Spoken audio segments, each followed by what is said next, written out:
Now, Howard Dean and Ralph Nader debate 2004 election issues. This event was organized by the National Public Radio program Justice Talking. It's about an hour.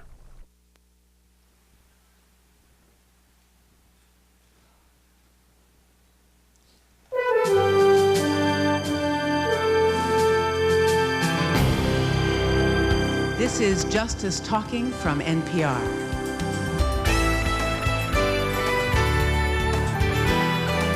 I'm Margot Adler. We're coming to you from the Annenberg Public Policy Center in Washington, D.C. We have a special edition, a debate between two of the country's political mavericks, Howard Dean and Ralph Nader.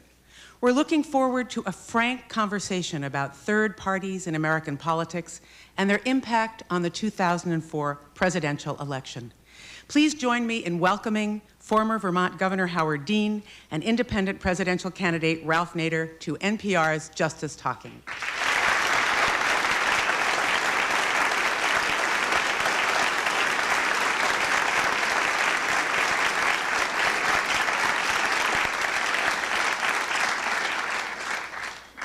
Governor Dean and Ralph Nader, as you'll notice, we don't have official clocks timing your responses because this isn't a presidential debate. We'd like to keep it informal. I just ask that you keep your responses as brief as you can, and if you go on, I will interrupt you and ask you to stop. Before we get going, we want to acknowledge the Annenberg Foundation Trust at Sunnylands for making this debate possible. Thanks, and let's get going. Historically, third parties have given us such reforms as the abolition of slavery, women's right to vote, the minimum wage. Governor Dean, do you believe that there is a value in third parties? Without third parties, don't we close ourselves off from change, innovation, and new directions? I absolutely believe that. I think third parties have proved to be exceptionally helpful in changing the body politic in this country, because what happens is they rarely succeed. The only one that I can think of that succeeded in the history of the country was Abraham Lincoln, who was a third-party candidate of the Republican Party when it was a third party. And it was very important. However, this year we're threatened with an extraordinary emergency. We have the most far-right president probably in the history of the country. We have sent our troops to fight and die in a war in a foreign country without being told the truth about why they're there. We're running $500 billion deficits year after year after year. The extraordinary attack on the environment is something that I've never seen in my lifetime.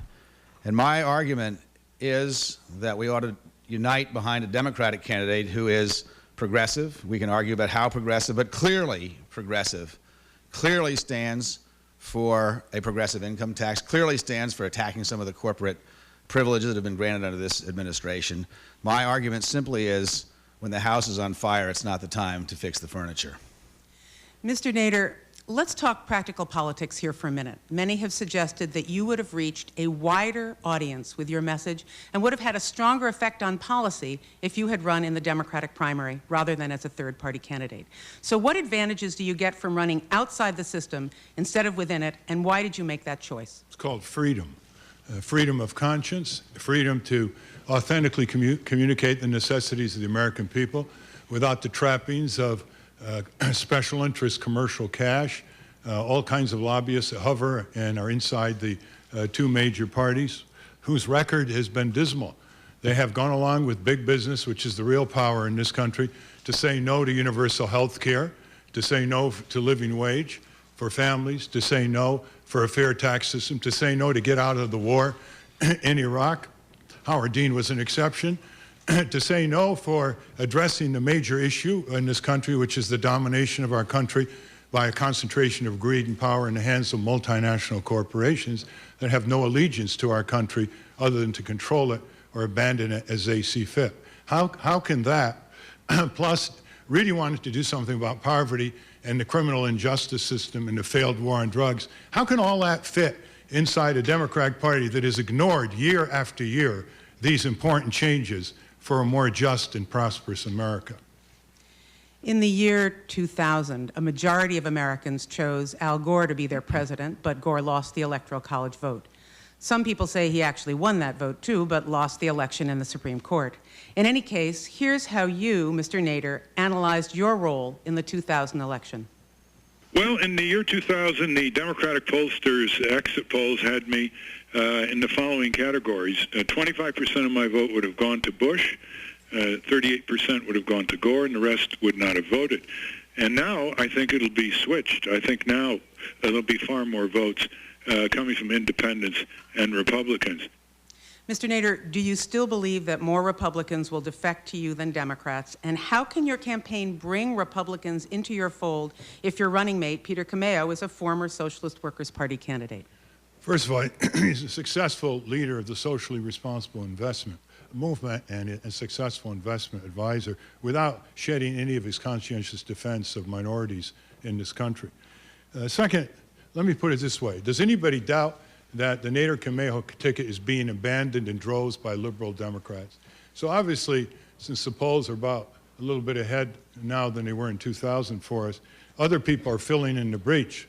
And when you look at conservatives and Republicans who are increasingly upset with President Bush about huge deficits, their dollars going to corporate subsidies and other corporate welfare, the big government Patriot Act, which they hate, the sovereignty-destroying impact of WTO and NAFTA, and the softness on corporate crime. They lose their 401ks to corporate crime as well, and the federal regulation of local education districts, and you got to believe that out of 50 million of these people, we're going to draw away a significant number who will either stay home because we're taking the Bush administration apart in ways that the Democrats are afraid to or too indentured to, or they'll vote for the independent candidacy of Nader Cameo, Peter Cameo being the first Latino vice presidential candidate in modern American history. Governor Dean, here is Mark Kamleiter, co-spokesperson of Florida's Green Party. Nobody mentions that 250,000 Democrats voted for Bush in the 2000 election. It's easy. People want to find a scapegoat. And the bottom of it all is this. They don't believe that third parties should be involved in politics. Governor Dean, is Mr. Nader responsible for the election of President George Bush? No, and will he be a factor this time around? I think that what's gone is gone, what's done is done. I didn't begrudge Ralph Nader running in 2000 because he had a role to play, and nobody knew the election was going to be this close, and nobody knew how dreadful George Bush was going to be as a president. But Ralph, I think you're being disingenuous about your candidacy this year, and let me tell you why.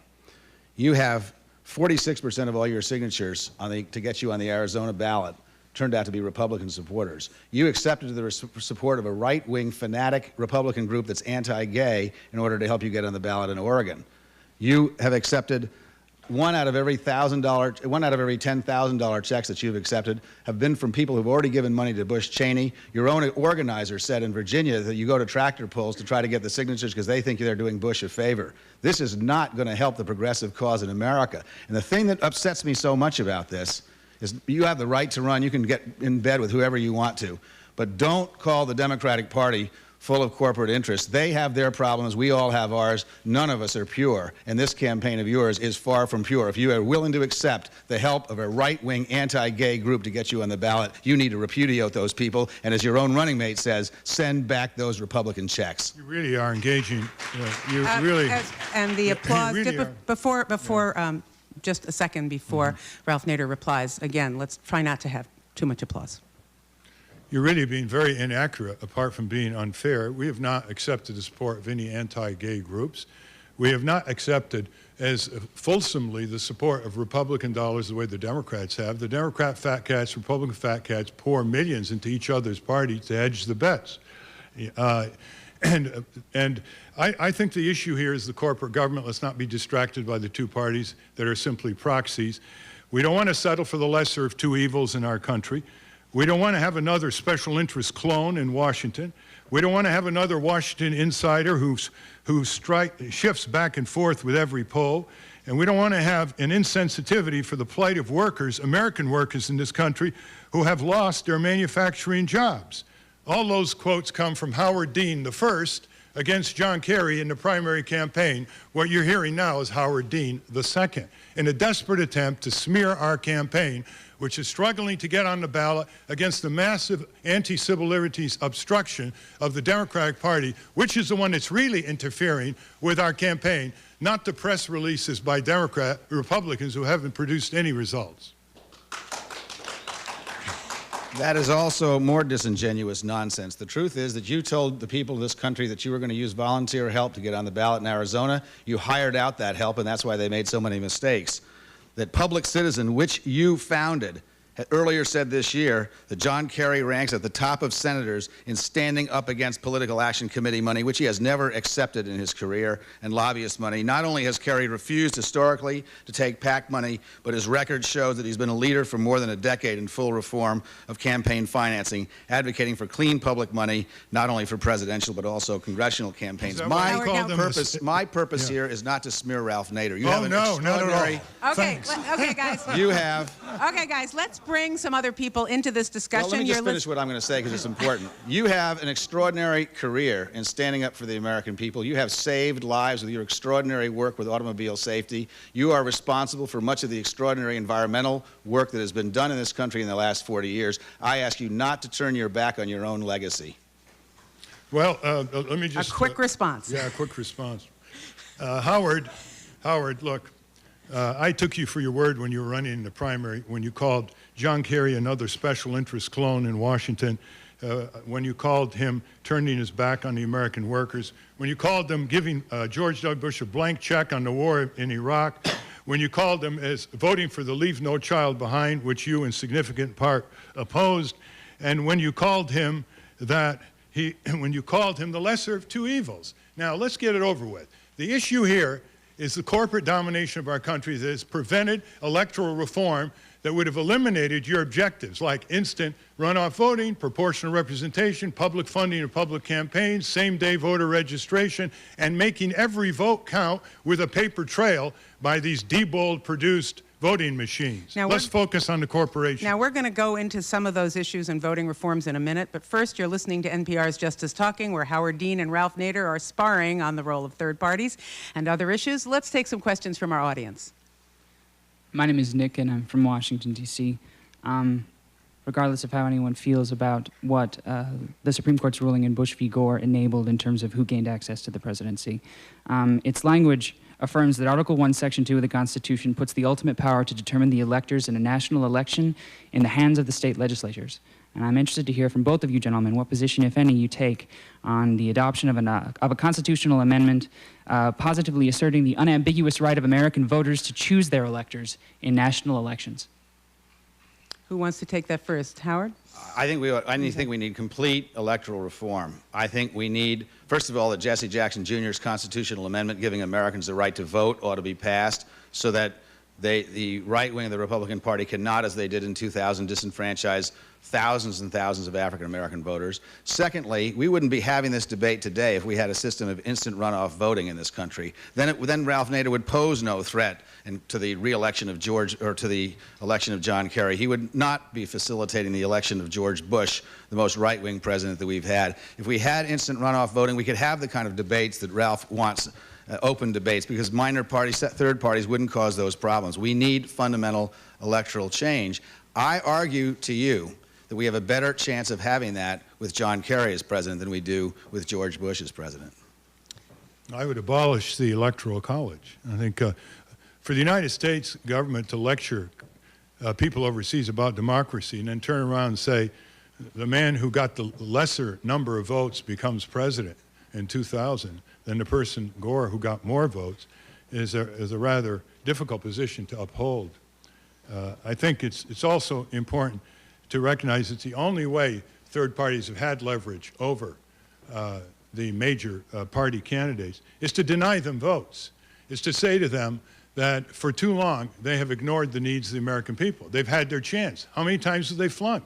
How many times do they betray us? How many times do they disrespect the voter? How many times do they become more and more similar than they are different? I'm speaking of the Republican Democratic Party.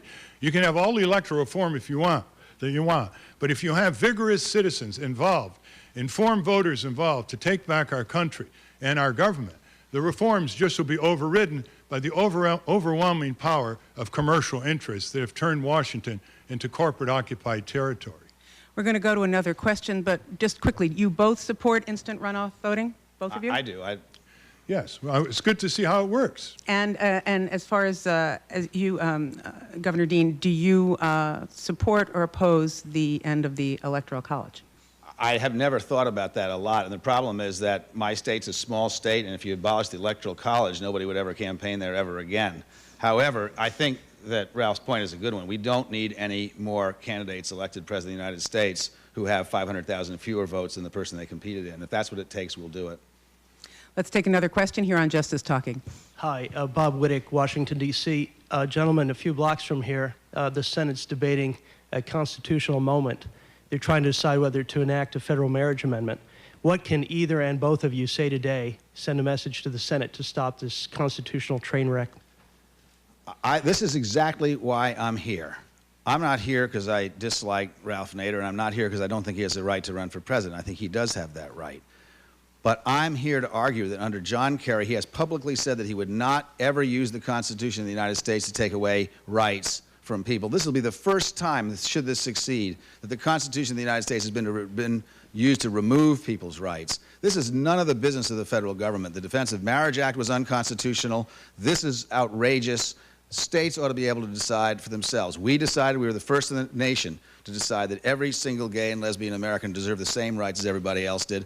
Massachusetts has now decided, let the states do this. The only role of the federal government should be this. One, they ought to make clear that every state has a responsibility in the way that they choose to make sure that every gay and lesbian American has the same rights as everybody else. And two, the President of the United States, as I have promised, and I believe Senator Kerry has promised, should make available every single immigration right, taxation right, inheritance right, and all the other 1,600 rights that are not available now to gay and lesbian Americans because they're not allowed to get married. Those rights should be available to every American, every single American, without an adjective about what that American category for that American might belong to. Thank you, Governor Dean. And now Ralph Nader. Well, we believe in equal rights, and our position is much better than John Kerry's position. You can compare our positions by logging into our website, votenader.org, without going into elaboration. The gay lesbian community would prefer our position to the opposition of John Kerry to what's going on in Massachusetts. Certainly his position is better than George W. Bush, but our position is the best. We've got to get rid of this discrimination, this chilling, this bigotry toward gays and lesbians that are reflected in literally hundreds and hundreds of statutes and regulations in this country. We have a question in the audience from a very successful independent third-party candidate, John Anderson. Thank you. John Anderson of Fort Lauderdale, Florida, and also of the Center for Voting and Democracy. I want to applaud both candidates for their endorsement of instant runoff voting. I would only hope, Governor Dean, that it will become part of the Democratic platform, a specific plank endorsing that and working in the states to make sure that state legislatures make that possible. The other point that I think should be made on electoral reform, again, I applaud Governor Dean for his willingness to debate Ralph Nader here today. But what about the coming general election campaign? Will you and the Democratic Party insist that we reform the present debate process, which has become the property of the so-called Commission on Presidential Debates, just another name for the two major parties? Would you accept the kind of reform in that area that would say that if a candidate has ballot access to the extent that he could win a majority in the Electoral College, if he has the qualifications that would be manifest by a national poll showing that at least half of the American voters in September would like to hear that candidate in the debates? Will you support the inclusion of an open debate process that would give a third party or independent candidate the right to participate in those debates? The way you asked the question is very interesting, because you also laid out a series of thresholds. I don't care who runs the debate. If you want somebody else to run this, if you think it's the property of the two parties, fine, let's give it to somebody else to run it. But there does have to be a threshold. Right now there is a threshold. It's 15% in the polls. Well, maybe that's not the right threshold. I just went through a primary where there were 9 candidates on the stage at the same time. That was not very enlightening to most voters. It was a good exercise. But on the other hand, it was really interesting, right? I mean, I thought it was incredibly dull, and most people I talked to did too. I don't know. When I remember, when I looked at the debates and I saw, Al Sharpton and Carol Moseley Braun and you and Dennis Kucinich, I thought it was a lot more witty and engaging than I think the possible snooze we're going to face in the presidential party debate. The bottom line is the bottom line is I agree with the premise that the debates ought to include everybody. The question is, what kind of a threshold do you use? Because sometimes there are 20 people on the ballot, and obviously it's not practical to have a 20-person forum up on the stage, or even a 9-person forum. Well, people want to get involved in opening the debates, as John Anderson suggested. And I believe, by the way, proportional representation is critical to instant runoff voting working better. Log into opendebates.org, because the threshold's a reasonable one. If a majority of the American people, as they expressed in 2000, in poll after poll, want a candidate on the debates, that ought to be enough. And a majority of the American people wanted me and Buchanan on the debates in 2000. It isn't because they just viewed the debates as a cure for insomnia. I think they wanted a broader agenda. They wanted more exciting issues. They wanted to get rid of all the taboos that put marbles in the mouths of the two major presidential candidates, hemming and hawing. So 5% in the polls is one criteria.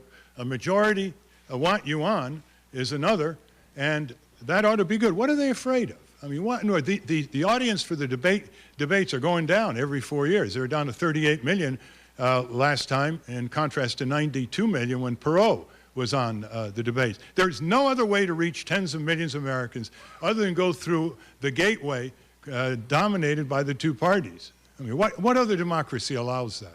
You can campaign all over the country for the largest arenas, like the biggest arenas that we filled in the year 2000. We only reached 2% of the people we could have reached on just one debate.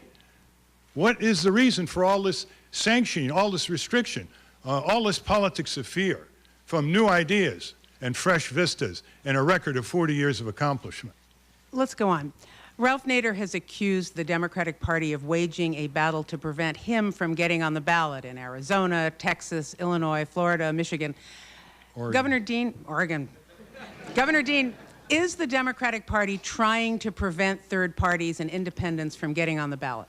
Not to my knowledge. I refuse to participate in anything like that because I don't appreciate that. Some of my former staff members are doing that, and I told them I wasn't going to have anything to do with them because they're the same people who same people running that group who tried to knock me out of the caucus in Iowa. David Jones. That's right. Not my favorite person. You all know him well, right? Jeannie knows him very well. Here's the problem with what's going on. I do believe that, Ralph, that your attempt to get on the ballots is fatally flawed.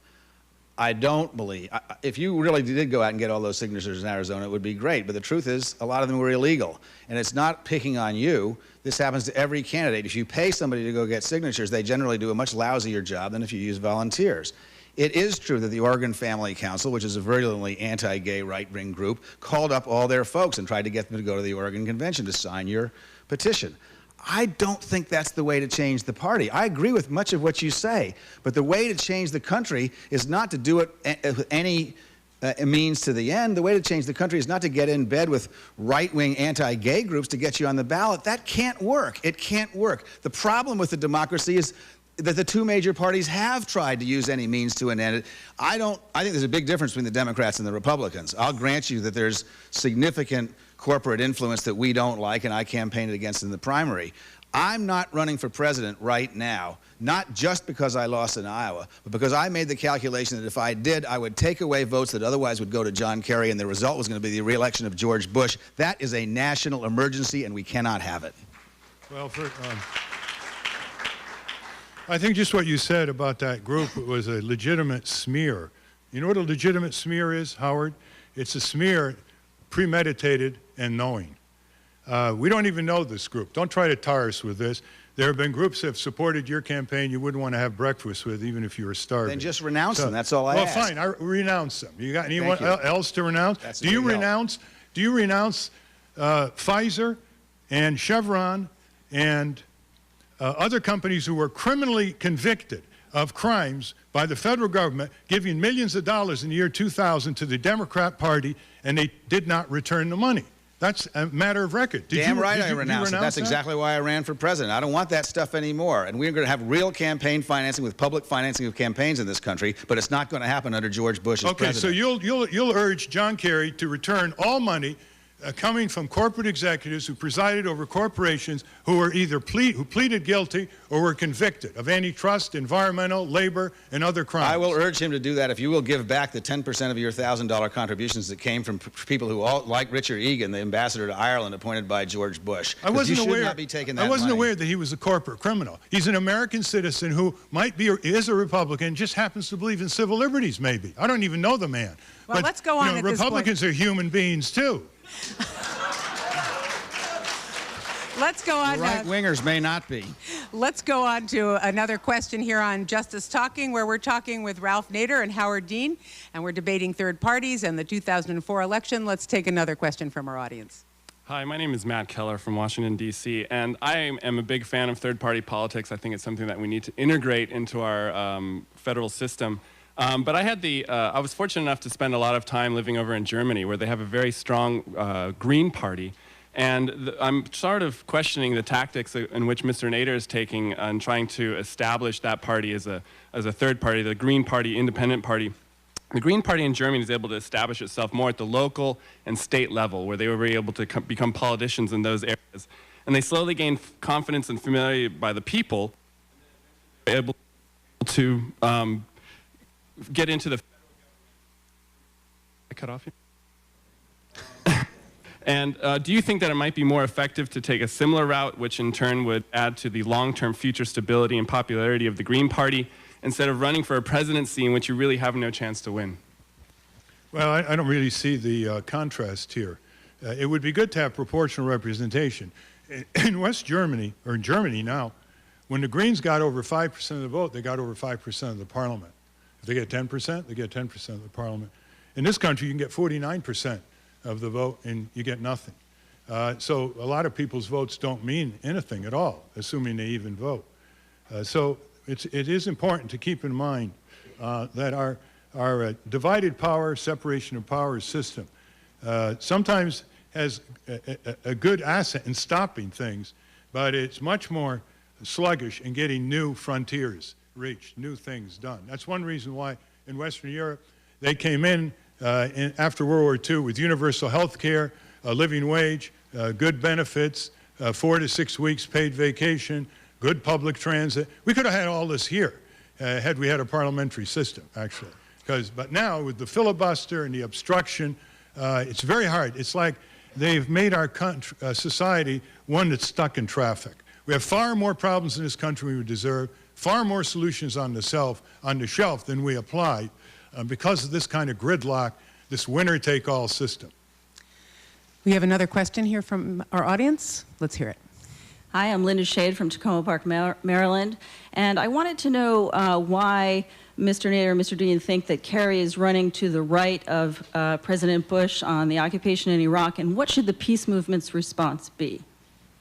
Excellent question. The Nader-Cameo ticket is the only avowedly and determined anti-war candidacy. We want to have a responsible six-month withdrawal of the U.S. military and corporate occupation, internationally supervised elections, so that the Iraqi people don't feel that they're facing a permanent military occupation, a control of their oil resources, and a puppet government. If they feel that, the majority of the Iraqis are going to support the insurgency. They're not going to distance themselves, the insurgency. And John Kerry voted for the war, as Howard Dean reminded us many times during the primary days. George W. Bush launched our country into a war in Iraq based on a platform of fabrications, deceptions, and lies, and did it in an unconstitutional manner. So that's one reason why we need more distinctions in the candidates. We need more voices, and we need more choices. Furthermore, it looks like John Kerry's running to the right of George W. Bush on the Israeli-Palestine issue. Why, if the U.S. government is really interested in peace between the Israelis and Palestinians, why doesn't it support the broad and deep Palestinian and Israeli peace movement, especially the Israeli peace movement that's put 120,000 people in a protest demonstration in Tel Aviv the other day, and represents former legislators, existing legislators, former ministers of justice, former generals, former combat officers who refused to fight in the West Bank. I'm going to have to let Governor Dean get his licks in here. Let me just say a couple of things. First of all, I'm not convinced that John Kerry's running to George Bush's right. That's hard to do. Secondly, I think that if Ralph were as concerned about the war, and I think you are deeply concerned about the war, but then what was the reason for recommending that John Edwards be John Kerry's running mate when John Edwards also voted for the war? I didn't understand that at all. Because everyone but you on the vice presidential slate, you weren't on for obvious reasons, Howard, because you were an insurgent who is now adopting the role of being a detergent of the dirty linen of the Democratic Party. Gephardt was for the war. Gephardt was for the war, and so on. That's the answer to your question. All right. Also, Edwards is good on torts, on civil justice, and right Americans to sue. Let's just see. If I'm going to be the detergent, let me explain. Why I think that that's necessary. Here's what makes me so passionate about this issue. It's not a dislike for third parties. I think third parties have contributed a lot. It's not a dislike for the platform that Ralph's talking about. I do have some concerns with the means to the end.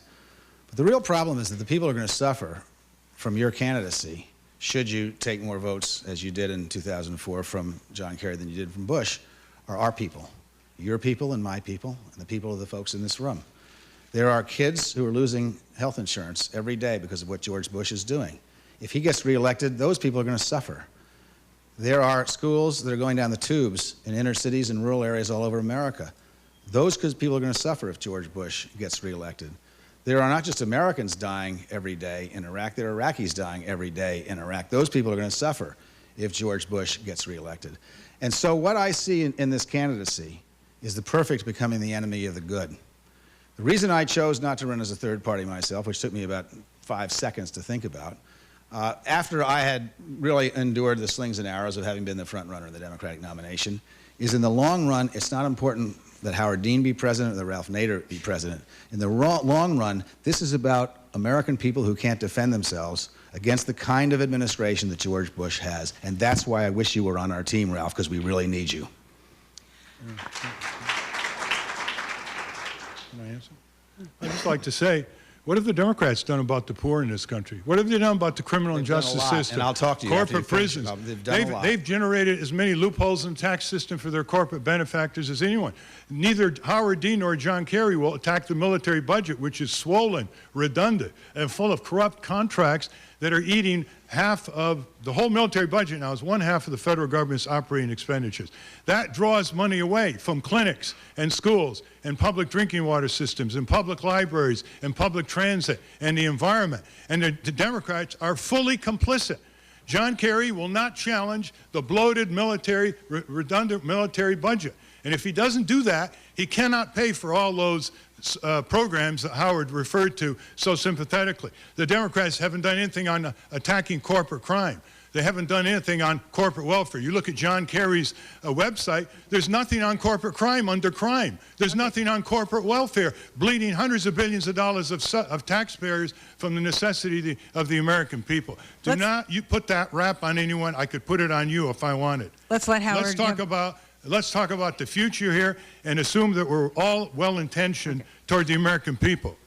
Okay, well, I'm going to... Wait a minute. Okay. While you evaluate what Ralph Nader just said about the Democrats, just think about who put Medicare in here. Without a single Republican vote, everybody over 65 now has health insurance in this country because of Lyndon Johnson and the Democrats. Who did Medicaid?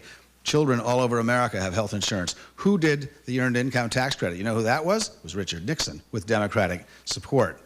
It makes a big difference whether you have a Democratic or a Republican administration. That was the old Democratic All I'm asking is that we not let the perfect become the enemy of the good, because of this election, it matters. I believe in most of the reforms that Ralph Nader talks about. He has been a hero of mine because of his exceptional, extraordinary career. But I am desperate to send George Bush back to Crawford, Texas, and we need your help in doing it. Okay, I'm going to lighten things up a minute. Just take this away, because we could continue this way all along. And I just want to ask you a couple of, actually, the most difficult questions you're going to face, because they require really short answers. So are you ready? Are you ready? Okay, one sentence. Howard Dean, who is your favorite president? Two, George Washington and Harry Truman, for different reasons, obviously. And Ralph Nader, yours. Abraham Lincoln and Thomas Jefferson. Governor Dean, would you take a cabinet position in a Democratic administration if it was offered to you? Oh, you know, Health and Human Services, Surgeon General, you know. I haven't made any deals like that, but if Ralph comes on board, maybe we can both get cabinet positions. Well, that was my next question. If Senator John Kerry wins and asks you, Mr. Nader, to be head of the Environmental Protection Agency, would you take the job? You might get a pension. No, no. Are you supposed to be impartial? The answer is no, because I want to be, after the election, what Howard Dean told me he wanted to be during the election when he lost the primaries, is to be a hair shirt for the Democrats, a real hair shirt, not a linen handkerchief. If you could give Howard Dean, Mr. Nader, if you could give Howard Dean one piece of political advice, what would it be?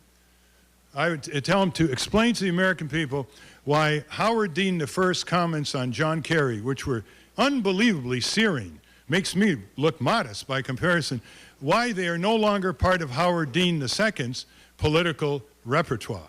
When you're running against somebody for office, the fact is that it's tough and you focus on the differences. Okay. When you're running as a team, you got to look at the fact that the difference between any of the 9 of us that ran for the presidency the difference between any of us are so small compared to the difference between us and George Bush that we are on the same team. We need to focus on one thing in this election, sending George Bush back to Crawford, Texas, and then we'll have a chance at instigating some of the reforms that we're both talking about. Governor Dean, what one suggestion would you give Ralph Nader? Lighten up. Howard. Well, that's better than what I thought he was going to say. Hey, listen, have you been on Saturday Night Live 4 times, Howard? Are you kidding? I don't even dare go on The Daily Show. Okay, Howard, in the last few weeks, the Boondocks comic strip featured the abduction of Ralph Nader. Justifying his action, the kidnapper in the strip said, "Don't you see, he's going to mess everything up just like he did the last time." Howard, is this the only way to stop Ralph Nader, to take him to an undisclosed location until November? I don't think we ought to stop Ralph Nader. I just don't want you to vote for him because we need your votes for John Kerry so we can get rid of George Bush and then at least have a chance. At least have a chance at health insurance. John Kerry has publicly said that the first bill out of the White House, if he becomes president, is going to be health insurance for every single American. It seems to me that's worth waiting for and worth working for. And last quick question. What's the worst campaign photo of you out there? The one that rivals Michael Dukakis in the tank, Gary Hart on the boat, the monkey business. Tell us about it, Mr. Nader. You think I spend my time looking at those things? You know, we're being told by the Democrats to look at hair. John Kerry's hair and John Edwards' hair. Let's get back to corporate power in America. Governor Dean, your worst photo. Well, I don't know, but I'm sure if you look at the New York Times, you'll find one. So we're now going to go back to more serious stuff. Let's go back to the audience. Hi, my name's Lynn O'Connell. I'm from Alexandria, Virginia. And my question's for Mr. Nader. It's very, very important to me that my vote count in this election, and I'd like to know what kind of plan you have for getting to 270 electoral votes. Well, first of all, we're going to get on more than enough ballots to get that number of electoral votes. The second, we know that the system is rigged by the 2 parties, from ballot access to ballot harassment to exclusion from the debates, to give us a fair chance. So we're frankly a underdog campaign representing millions of underdogs in this country. People who are pushed around, harmed, ignored, laid off without any reasons, arbitrarily defrauded, you know, all the things the mainstream press reports about, but then they don't conclude that there needs to be a real change here. So we're going to go all out. People want to vote for their conscience, fine. If they want to vote for us in the slam dunk states that are dominated by Republicans like Texas or Democrats like New York, that's fine. But just remember, after this election is over, that the Nader Camejo ticket put forth an agenda of immense humanity and practical implementation that was long overdue and long ignored by both parties, and that we gave you the chance to vote your conscience. And if you don't vote your conscience, I'd like to hear from you about what part of your body you are voting. Now, if a month before the election it becomes clear that it's mathematically impossible for you to win the presidency because you're not on enough state ballots, do you stay on or do you withdraw? Well, you remember that headline in Daily News, Dewey wins? Because the polls said he wins. The polls can be wrong. The polls are wrong about Howard Dean. They all said he was going to win in a landslide against his Democratic primary opponents. We're building beyond November. An oak tree always starts with an acorn. And we are determined to give this younger generation of Americans a horizon for a better country and a better world and show them how to do it. Because the older generations have conceded two-party monopolies and narrow choices and low expectations and least worth mentality far too long. American people deserve better. They deserve independent-minded, reform-minded, and diligently minded voters, just the way they are as sports fans. Let's take another question from our audience here on Justice Talking. Hi, I'm Jeff Forgione from Washington, D.C. Quick question for each. Governor Dean, what's your position on groups pulling out all the stops to keep Mr. Nader off the ballots?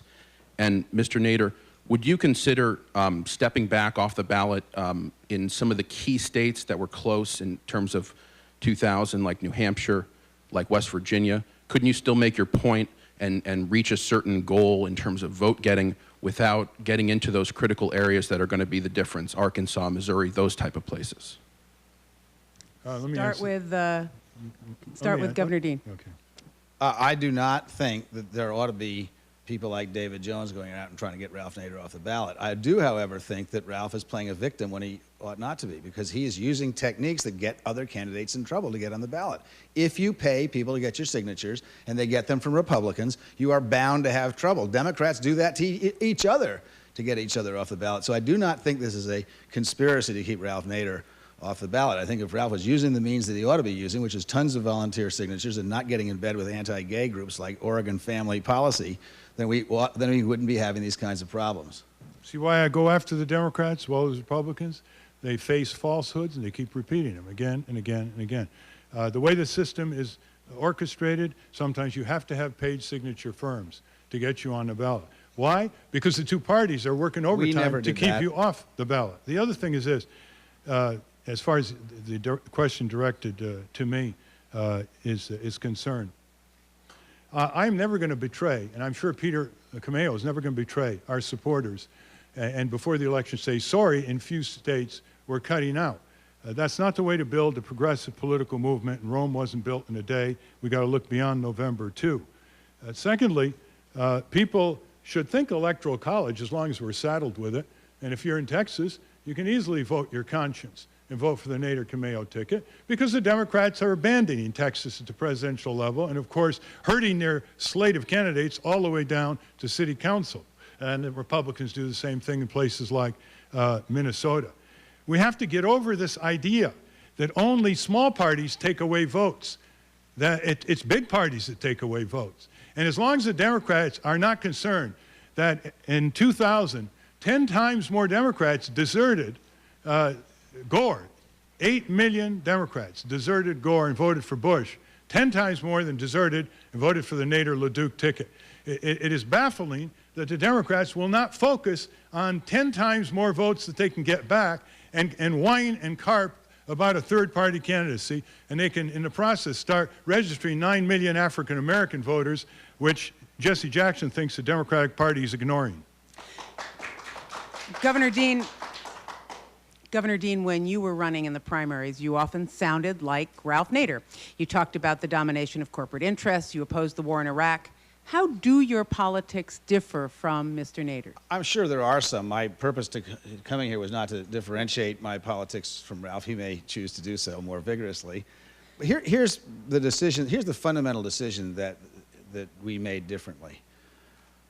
I believe that in the end, the people that I care about are served better with a John Kerry presidency than they are with a George Bush presidency. The whole reason I ran, it partly was about corporate interests, but most of it was about human beings.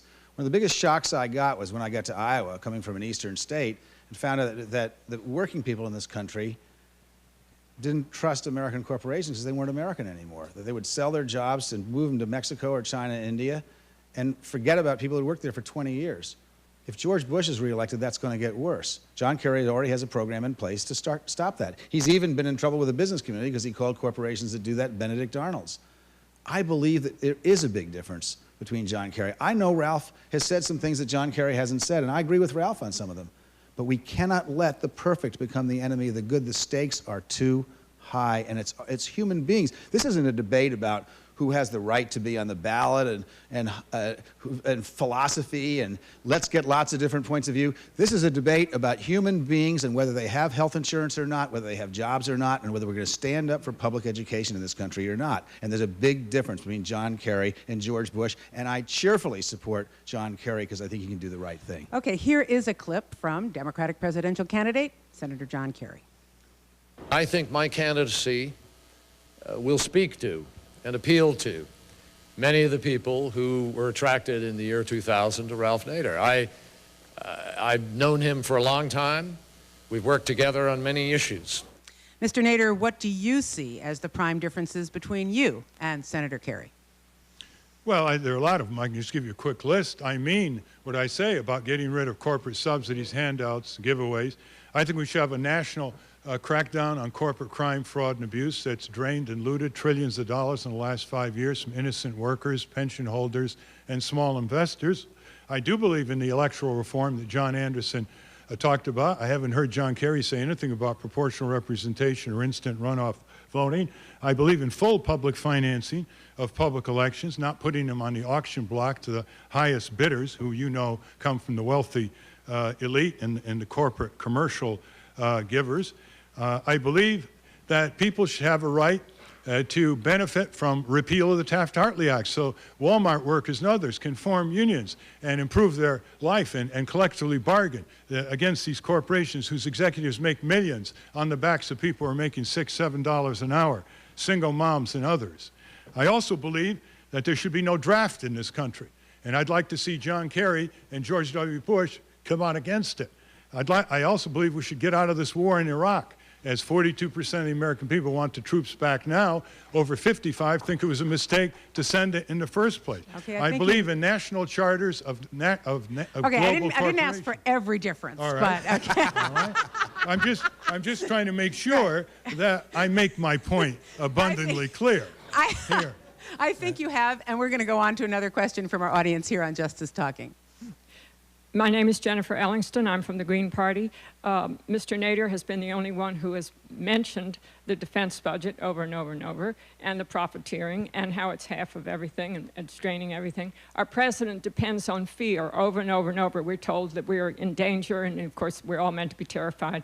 And the spineless Democrats have never said, well, you're overdoing it a little bit. So what I'm asking is, this is hypothetical, but if you were in power, either one, would you cut in half the defense budget? Would you go back to the ABM treaty? Would you rescind repeal of the Patriot Act? Would you rescind the FISA Act? Would you close down the CIA? Would you get back to real government? Thank you. Now, I'm assuming that Ralph Nader would say yes to most of this, so I'm going to turn this over to Governor Dean. I think it's only fair to let Ralph just have his own word for a sec. I mean, would you say yes to all of that? No, we do need an intelligence capability in this country, but not $40 billion of mistakes every year. I mean, this is the most bloated budget that has led our country astray and wrong from the time of the Soviet Union to the Iraq War. I think there are two big problems with the defense budget. One is that there are contracts that get let out, like the Halliburton contract, of course, is the most famous, let out by a vice president of the United States who is actually getting money from Halliburton in deferred compensation. That's a violation of the federal ethics code, even though it may theoretically not be against the law. And the other is that the problem with the defense budget is not entirely its size, it's what it's spent on. For example, yes, we should go back into the ABM treaty. I believe we ought to sign the landmines treaty. There's no reason to do that now that the DMZ is not such a problem as it was between the Koreas. Landmines are a weapon which principally serves to blow the heads and hands off small children around the world. I believe that instead of building the Tactical Battlefield Nuclear Weapons Program, which is a weapons program that does nothing to fight against terrorism, we need to invest in special ops and human intelligence. I believe that instead of investing in Star Wars, which has failed the majority of its tests, that we ought to be doing different kinds of things with that money, such as paying soldiers and making sure there are adequate schools on our military bases. So I'm not sure I subscribe to all the list. I think we need a change in the defense budget, but you're not going to cut the defense budget. What you're going to do is reallocate it and do things that make sense. In the last presidential election, only 51% of Americans voted. Among 18 to 25-year-olds, the percentage was much lower. There are many voters who have felt for years that they've been choosing between the lesser of two evils. I want to ask you both how you engage people who feel that none of the candidates represent their interests. Start with you, Governor Dean. I think you got to speak to people's interests. I mean, I think that's one thing that Ralph does, and I did too. And that's probably why we're both here instead of in the White House. I do think the Democrats have made a mistake, and I'm very frank about this, in ignoring our core constituency groups. There's a political scientist by the name of George Lakoff, who teaches at Berkeley, whose view is that the Republicans have learned this, and we haven't yet, that instead of going to the swing voters, what you do is you energize your base. They've gotten big turnouts, we haven't. I made no bones about that. I still believe that's the way to win elections. So I think we ought to go to the base. I think we ought not to give people the lesser choice between two evils. I believe, however, that if you look at right now George Bush is calling John Kerry the most liberal senator in the United States. Well, whether that's true or not, I don't know. But I certainly know that he stood up for the environment. He has stood up for a progressive tax code. He's already talked about getting rid of all the Bush tax cuts for the wealthy. This is a guy who has progressive credentials, and we ought to be supporting him. Way to energize the people who think their interests are not being represented, Mr. Nader. Well, there are a lot of small and big ways. Small ways, for example, make the election day a holiday for people who have long commutes. The second is to have same-day voter registration. That's one reason why the vote turnout in Minnesota is higher than in many states. The third is to have proportional representation, so people feel that their vote counts even though they don't get 51% of the vote, like the Greens in Germany. The fourth is to have more candidates out there. You know, that's what we're trying to do. All this will be laid out in detail and for public debate on our website, votenader.org. But here's the main one. Here's the one that I really like the most. In addition to having more initiatives on the ballot, because they don't want to vote for the candidates, they come out for a particular initiative that they want enacted into law. But the big one, in my mind, is binding none of the above. In America, you can only vote yes when you go to the polls. You have no opportunity to vote none of the above or no confidence in all the candidates. So if you have binding none of the above on every ballot line, if you don't like the candidates and you don't want to write anyone in and you don't want to write your own name, you can vote binding none of the above, and if that wins, it sends that election packing with the candidates and orders new elections in 30 days. Governor Dean, is this the year? That is exactly the difference between the two of us. I think the last two things that Ralph Nader said, I could not disagree with more strongly. We live in a real world. We have to make real choices. Binding none of the above means we don't have to make real choices. That's the first problem. The second problem is I could not disagree with you more about referendum. Referendum is a very attractive thing. People like to go and give their opinions, and most people in America believe in referendum government. I don't. We gave civil rights to a despised minority in 2000. The gay and lesbian community got the same rights as everybody else did. If that had ever been put to referendum, it would have gone down. Can you imagine what would have happened in Arkansas if you tried to do the civil rights movement through ballot referendum? Referendum is not always the best form of government. It is the tyranny of the majority, and I'm surprised to hear Ralph defend it because Thomas Jefferson was one of the people who stood up and talked about the tyranny of the majority when he wrote the Constitution. That is why this democracy is such a powerful and wonderful force, is because the minority, whatever that minority may be, still has its rights protected, and referendum doesn't do that. The minority is protected by the Constitution of the state and the federal Constitution. You don't stifle the voice of the people in direct democracy when their legislature and governor turns their back on them by saying no initiative, referendum, recall. I suppose you're against a recall too. Okay, referendum has been used to deny the rights of gay people in 30 states in this country. Okay, I'm going to jump in here because we only have a few more minutes. We only have a few more minutes, and I want to get my favorite question in. Okay. It used to be that you couldn't run for office on a major party ticket and be Catholic or divorced. It's still not clear you can be a woman and win the presidency, and you certainly can't be an atheist. There are probably a host of things you can't be or can't say and be considered a viable major party presidential candidate. Isn't this a problem? How can we get our candidates to reflect the diversity of America? Start with you. Governor Dean. Start with you. That's called look left and fake right, or fight. I wasn't sure. I was. I think I think we proved that you can have a viable candidacy. We did come very close to winning. I think John Kerry ran a great 3-week campaign in Iowa and nosed us out. We all knew whoever won the first primary was going to win the whole thing because of the way the primaries were compressed. I feel pretty good about what we did. We raised $53 million. We have an email list of 700,000 people, and most of the contributions we got were under $100. I remember a woman from Penn State University who sold her bicycle for $100, sent us the money, and said, "I'm selling my bicycle for democracy."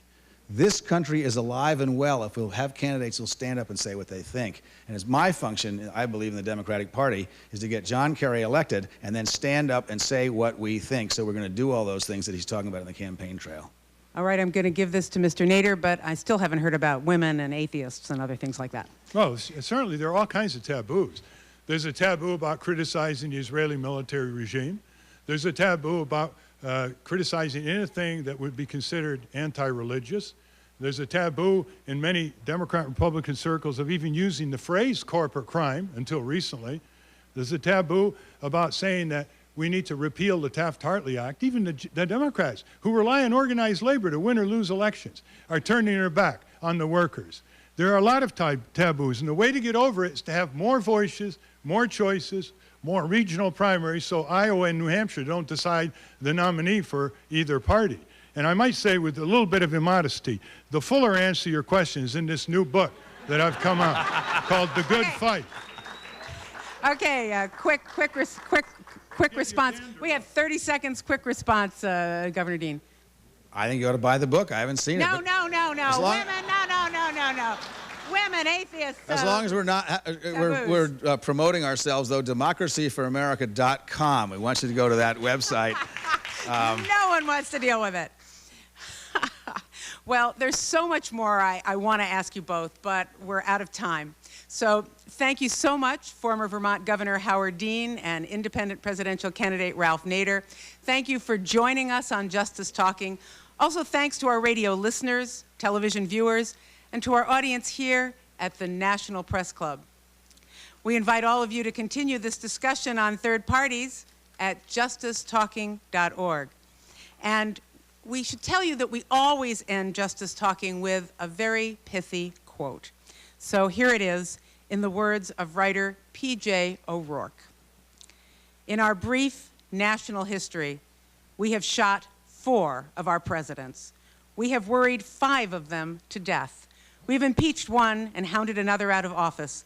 And when all else fails, we hold an election and assassinate their character. He said that in 1991. I prefer a quote by Gandhi. I'm Margot Adler.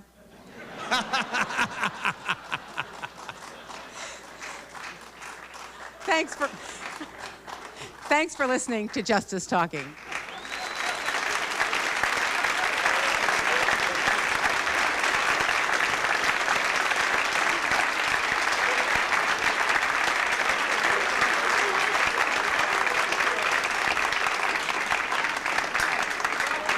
Justice Talking is a production of Penn's Annenberg Public Policy Center.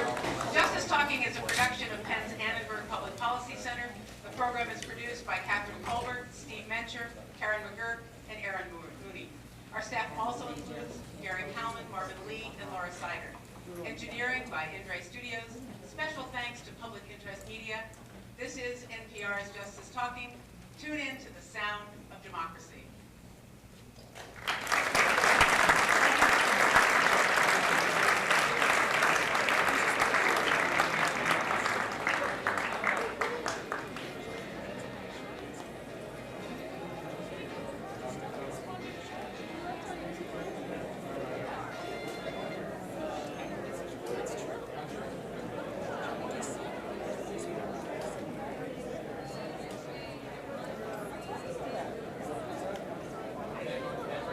Tomorrow morning on C-SPAN, we begin live all-day coverage of the Democratic